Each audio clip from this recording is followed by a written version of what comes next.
Hi all, this video is about developing a pro mindset in darts.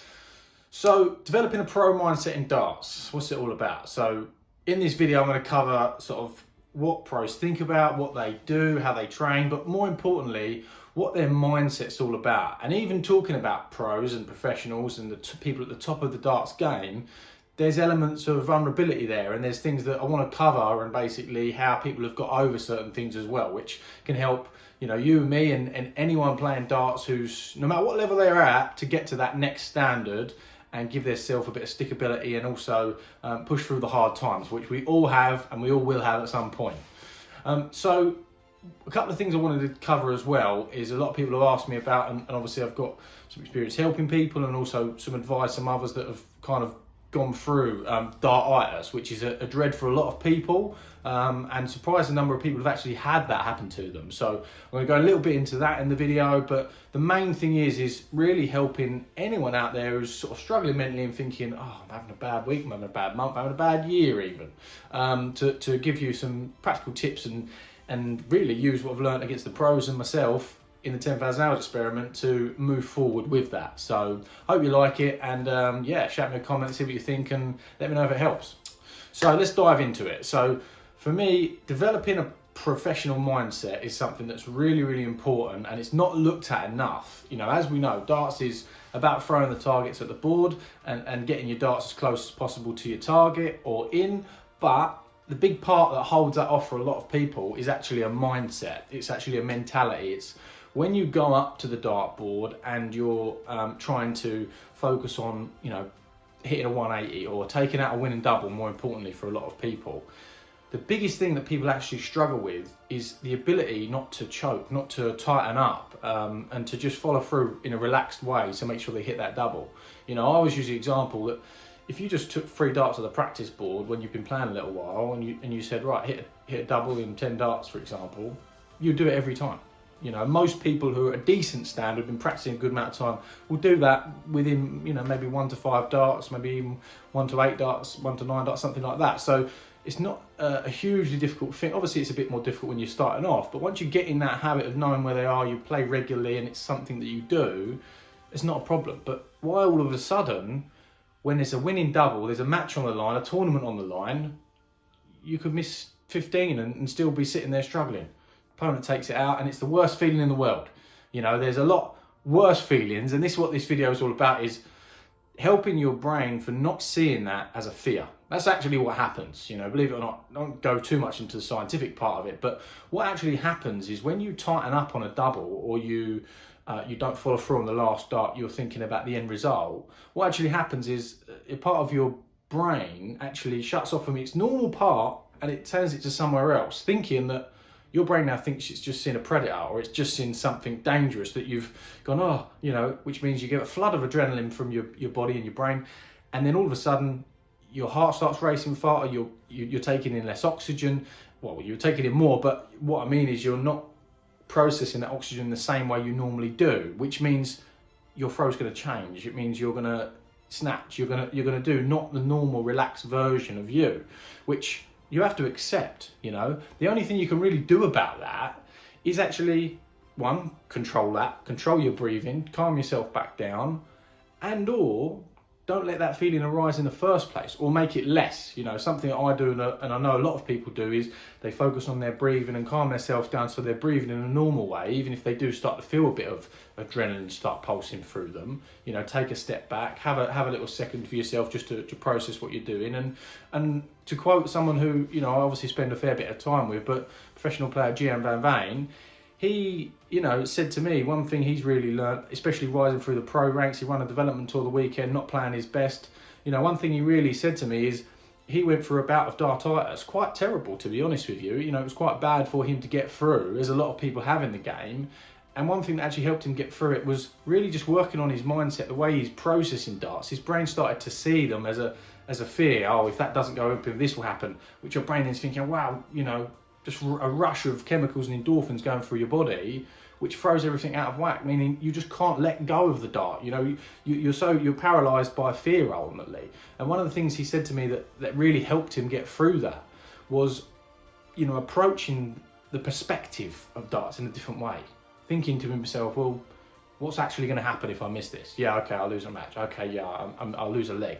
Okay, I'll lose a tournament. You're still going to go home to your family. You're not going to die if you miss that dart. There's nothing really that, but rationalising it, I suppose, is the big key point. You know, actually rationalising your thought process. And I've done that from Dave Dot in the 10,000 hours experiment. You know, he's done it to, you know, get to quarterfinals of Pro Tour, win development tours, win Challenge Tour. But Gian himself has actually gone through one of the most difficult parts of that fear element in Dartitis and come out the other side of it. You know, now playing an extremely high level and mixing it with the top 32 in the world right now. So, you know, for him, that key point is rationalising that at the highest level of the sport, rationalising, okay, what's actually going to happen here if this goes badly? If I don't take it out, what, you know, fine, whatever. I'm still going home to my family. It's just another game of darts. And I know another, you know, professional that says that as well. Oh, it's just a game of darts, you know, going up for a final, just a game of darts. Because for them, they know it's not just a game of darts, but actually that helps. It helps take that fear element away and stops that sort of the natural process of your brain going, wow, that's a fear thing here. This is going to make me fight or flight, and you know, then your brain goes away with itself. And another thing on that as well, one thing that you see so often is people so worried about hitting a 26 or the fat 1 or the fat 5, they're drawn to it. You know, if you think of an easy thing to remember this, right? If you think of you know, try not to think of what I'm about to say. If I say, oh, elephants, straight away, elephants comes into your brain, you think of a picture. And the same thing, when you look at the dartboard and you think, don't go in the one, don't go in the one, already, your dart's already going in there. Don't hit 26, go straight into it. So you've got to accept, you're going to hit bad darts. Everybody does it. You're going to throw things when you don't want to throw them. So if you try and think, well, that's okay, I'm going to throw them at some point, whatever. You've got to try and take the anger part of and the frustration part and kind of move it along into laughing at yourself in a way. Be okay with throwing something bad. One thing that really helps me is if I do something really terrible, I go, that was great, yeah, well done, mate. You know, good one. But I don't beat myself up about it. The biggest thing I see in amateur darts over everyone, and in professional ranks, to be honest, I saw it quite a lot of the Pro Tour from people I was surprised at, is they beat themselves up sometimes. And they're usually the players that are not quite at the top of the echelons. They're the ones that are sort of in and out. One day they have it, one day they don't, because that's their mindset holding them back. It's not something that, you know, if you look at the best players throughout history in any sport, they have the best mindset over anyone. You know, you go down your local open tournament and you see people throwing with an amazing ability. You know, I'm watching thinking, wow, you guys hitting 180, 180, 140, 180. And I'm thinking, wow, these guys, they don't win the tournament. Why is that? Because as soon as they approach that dartboard, the fear sets in, they don't rationalise it, and then all of a sudden, they're throwing absolutely nothing. You know, I've done it myself, I absolutely know that happens. And I haven't got to throw anywhere near as good as some of these guys have. So for me, the natural talent someone has is a portion of that, but actually, it's more important what your mindset is, what's going through your head. So, some practical tips to move forward with is, number one, rationalise that set of darts. Rationalise that game of darts that you're approaching, no matter what level it's at, to actually think, okay, fine, what's the worst going to happen? Okay, fine. And then when you set to the offie, commit to it 100% and follow through. Just accelerate through. That's one. Number two is still just as important, but actually it's trying to focus on diverting that energy when it does come into something else. So, you know, you see a lot of players when they go to the, they'll go to the back of the hockey, and on a hen's moment they'll be messing around with their flight or messing around with the water bowl. That's to stop them thinking. One is to get their rhythm in place so they don't get out of rhythm, but two is to stop their mind wandering about winning the double or something going wrong. So they're just distracting themselves, just so they're not in, oh, just focus on that, just focus on that. So that's a very big part than thinking, oh, what if I miss this? What if I do this bad? So that's a good one to remember, that just look at something, whether it's your dart case, whether it's touching a towel, whether it's, you know, looking out the window. Within reason, don't distract yourself too much, but just taking your brain to a different part really, really can help that.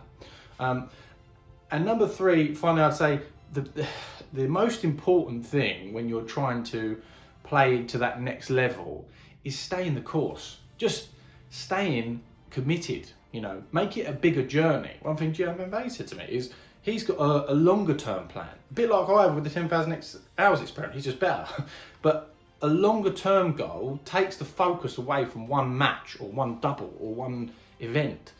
Make it a longer term plan. You're on a journey, so enjoy whatever your journey is. Doesn't matter if it's to a pro or to get to a pub standard, to beat your friend down the pub. It doesn't make any difference what the goal is. Make it a longer term plan. So if it's to beat your friend down the pub, you put in some hours in first to start getting a leg.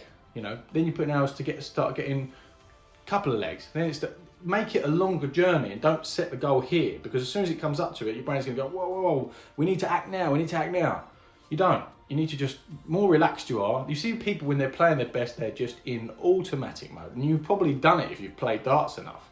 You're in automatic mode. Your brain literally is just going over pathways that it's been over before, and it's automatic. And the point of when that goes wrong is when you step out of that automatic pathways and you try and do something manually. You just try and push it in, try and put it in. You're then breaking that circuit, which actually is what happens in your brain, by the way. The neurons get disrupted and then it goes to a different circuit, the one that you do when you start learning a new skill. That's actually what happens. So you want to stay on the automatic loop, and think of it when you're driving. If you drive a vehicle and when you're going somewhere, and then all of a sudden you've already arrived, and it's a long journey, you've already arrived, you've got there, but you've gone there on autopilot. That's what you always want to be trying to get into, that autopilot mode when you're throwing, which means you'll throw your best darts because you haven't got to think about it. One of the biggest problems with people hitting 180s is the fact that they think about that. They put too much emphasis on a 180. That's why I don't count my 180s, because do I care? I know I'm going to hit one in a couple of minutes. I hit one in 6 darts a minute ago, just having a throw, because I don't care whether I hit one. For me, the next one is the 9 darter. Sometimes I overthink that. I've been on 180, and then as I start going, I think about it. But the people who hit them, they're already thinking win the title or win the tournament or whatever. They just hit them as they go. If you started thinking, 9 darter as soon as you hit a 180, you're gonna mess it up straight away, because you're already going out of autopilot mode and into I need to hit this. So it's just something to bear in mind, and hopefully a couple of little things will help. Be on ways, try them. Let me know how you get on with them, and yeah, hope it helps. So Dartitis, it's a recognised disorder. It's something that affects a lot of people, and one thing that it really does do, it prevents someone from being able to playing a normal game of darts. I recently had someone in my Super League team who I was super proud of, that he started off not playing particularly well and almost not being able to let go of the dart, buckets of sweat pouring off of him, a really stressful time. And over the course of the season, with us boosting him and saying, come on mate, and not adding to that negative behaviour that's built up in his mind, by the time that he started at a sort of 17 one dart average, by the end of it he was hitting 24s and nearly beating some great people. So for me, all that really stemmed from that movement was unlocking them cycles of negativity, and also he found a way around it. So he spent a bit of time at the practice board developing a way where he could just jump forward, just move forward that little bit, to still give him the feeling that he's in control, but actually just attempt not a total stop in the way. And if you've never seen Dartitis, it's something that you see someone as they go back, as their normal loop is to go through that, it won't let go. Your brain will not allow you to do it. And luckily enough, I've not had it, but for me, I've seen and worked with quite a few people that have had it and moved forward with it. Some people will change arms, and that can help them as well. I wouldn't necessarily recommend doing that, but if you've got to the end of your tether and there's nothing else, it might be worth trying it. But for me, the biggest thing that's helped people, I think I know people have had hypnotherapy, which has helped, basically to rejig that mindset around. But all it really is the association of fear with darts. The great Eric Bristow had Dartitis. My theory on that is that come from a lot of years of being the guy and actually going, I'm going to smash you up, I'm going to beat this person, I'm going to do this and that, which adds a little bit of self-pressure. So when you're not playing your best, that then becomes really scary, because then you've been telling all these people you're great for so long, all of a sudden you're not. There's a truckload of pressure coming onto you because people have been wanting you to fail for some time. There's a lot of things in that, but everybody's different, everybody's body's different, and people's brain react differently. So a key tip to focus on is being okay with, if it takes a minute to throw the dart. Does it really matter? you know, and trying to actually stop yourself and redefine you see a lot of when you're throwing and learning to throw and building up your throw, what happens is as you're creating pathways in your brain to learn a new skill and tell your body how to do something, if you put certain things in place, like a pause or a certain judder or a certain thing, that's all that is. That's that little bit getting stuck at the point before you release, and that's all that's happening. But then the more you do that, the worse that happens. So changing your throw in some way can actually help. So having a slightly different release, having a different motion, having a different pre-shot routine. You know, one of the top pros I know, he if he gets it bad at some point, or it comes back to him, he just has a little pre-throw, you know, and something that's, so not with a dart in hand, just sort of a ghost throw, if you like, just to get that, this is what the feeling is like, which has helped him move forward. So, you know, there's a lot of different things you can do, but the biggest thing is being okay with being affected by it. You know, not thinking, oh, I'm going to get it in a minute, oh, I'm going to do this in a minute. Actually reprogramming your brain to be okay with that, you know, and developing a pro mindset. Well, that's affected pros, plenty of pros, and it's actually ruined people's careers. So for me, getting to that mindset is one thing, but pushing through something like Dartitis is extremely difficult, and doesn't matter what anyone says, it's a real sticking point in your brain that you've got to be able to basically take them building blocks down and build them back up again. You know, so one thing I would say that you can certainly try is do something different with your throw that might help unlock something new and stand differently, do differently, try and approach it something. And this is what's helped people moving arms. I wouldn't say necessarily that's the first thing I'd do, because that's a lot of work. You know, if I started throwing on my left arm, it would take me a year before I even got to a competent standard, to be honest. So I wouldn't say do that, but just try and work around with it. But most importantly, understand where that is coming from. Is your brain is recognizing when you're playing darts as a fear. So the more you can think, all right, irrelevant what happens, I'm going to throw crap anyway, irrelevant, let's just throw 10 26s and work from there. Get a set point. Okay, if I throw a 10 average, does it really matter? No. All right, so then you start at 10 average, then you go up a notch, and then you go, and then you're taking that pressure away from you. And this is the biggest thing I really want to go at with the whole video, to be honest with you. What I see most out of anywhere I go, I see most commonly, which frustrates me because it's something that I see and I think, well, you're a really good player, you know, and all of a sudden I see someone, they throw a 26 or they throw a single number, and they get completely blindsided by that one thing. And they might be up, they might be winning the game, they might be a much better player than the other person, but they could get so rattled by that one thing, and they beat themselves up so much, it makes them lose it. It makes them lose their head, and then all they're doing is processing negative thoughts. Oh, you're going to miss another one. I actually hear people, and if this is you, please don't do it, because it doesn't do you any favours, is actually berating themselves, saying, oh, you idiot, or oh, you know, I won't say it on here, but you know, you fat expletive, or to themselves. You know, for me, that's the worst way to kill your game off, is to call yourself names or berate yourself for doing something badly. You know, there is times when you have to kind of let off and go, oh, come on, sort it out now, you know, let's get going, you know, and G yourself up. But 9 times out of 10, especially at an amateur level, don't beat yourself up. Be okay with what you're throwing. And even more frustrating than that is people beating themselves up when they haven't practiced. You know, you're not going to magically pick up a set of darts one day, not played in 6 months, and then start throwing 180s for fun. It's just not going to happen. So, you know, by all means, you know, be a bit harder on yourself. If you've been practicing daily, you know, monthly, weekly for ages, you put loads of work in, you've done everything, you're right geared up, and then you throw terribly, but understand that's just because you're putting too much pressure on yourself. You know, if you haven't, and then you go and you haven't done any practice, and then you pick up your darts every 2 weeks, and then you go down the pump and you don't throw as well as what you want to, you've got to understand why that is. So don't beat yourself up about it, accept it for what it is. If I'm going to put the work in and do the practice, I'm going to get better. If I don't, and I'm not going to bother, then I'm not being funny, but you can't beat yourself up for it. Be okay with it. Enjoy what you're doing. You'll find it so much better if you enjoy playing, you know, and you go for the fun element of it. You see people, you know, you see a professional player or someone at the top level of the game when they're playing just for having fun. They're in the moment. They're not even caring. They're flying in left, right, and centre. And that's the best time to really do it. So don't beat yourself up. yeah? If you throw a 26, it's okay. You'll be fine. You'll be there next Thursday or next Wednesday, you know, throwing again.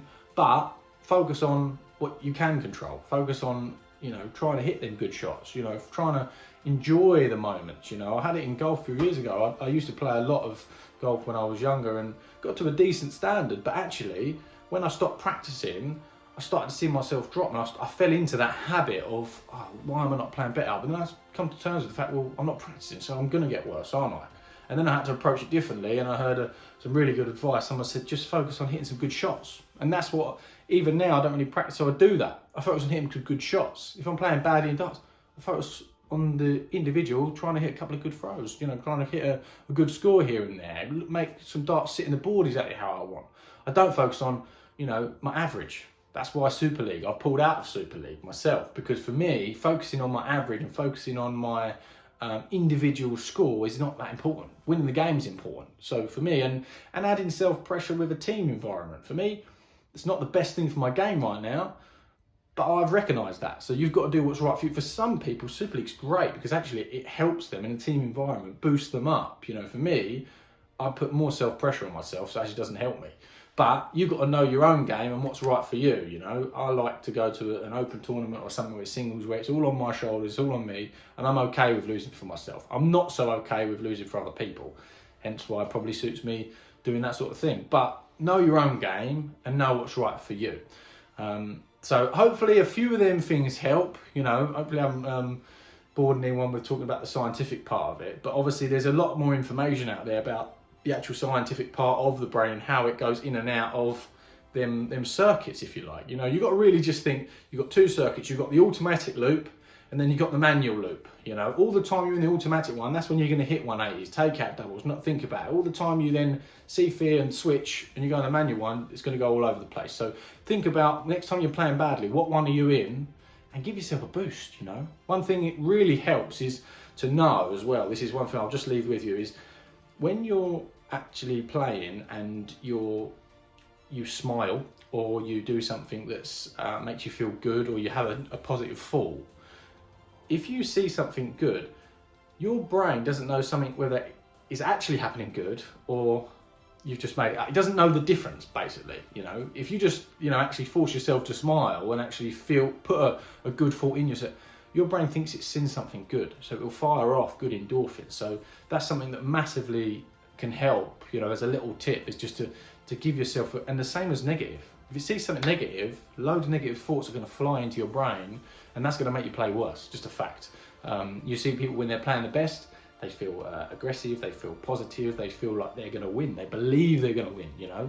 And and next time you watch a pro match, look at the person's mindset and their body language and the way they're looking, whether they look up for it or not, and then see if they win. That can tell you so much about someone's mindset or not, you know. And a good example is look at Phil Taylor. Phil Taylor his body is still capable of throwing great darts, but his mindset has changed. His mindset isn't, because he's won so much in his life, he doesn't really have to do anything to prove anymore.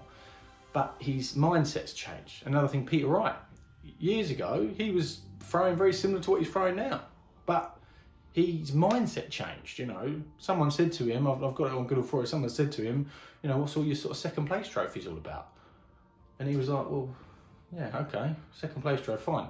And that was something that started to kickstart him into start thinking, well, no, I want to be the first place guy. I wanted some first place trophies in here. And that actually made I understand, a big difference to his game, and started him on the path of becoming a world champion, a multiple world champion ultimately. And you know, from my perspective, it's a good example to actually look at. Why is he struggling now? Is it because he's throwing differently? No. It's because his mindset's changed and he keeps chopping and changing darts. I would bet good money that if he stuck with his old set of darts that he won his world championship with for a period of time and didn't change them, he would start to go right back to the top again. But that's just my theory. He knows better than me. He's a multiple world champion. So, you know, for my perspective, it's up for debate. But yeah, I think mindset is such a key thing, and hopefully this helps, you know, you develop where you want to get to, and just even give you a little edge. Even if it helps 1%, it's worth me doing the video. So I hope it helps, and yeah, wish you guys all the best.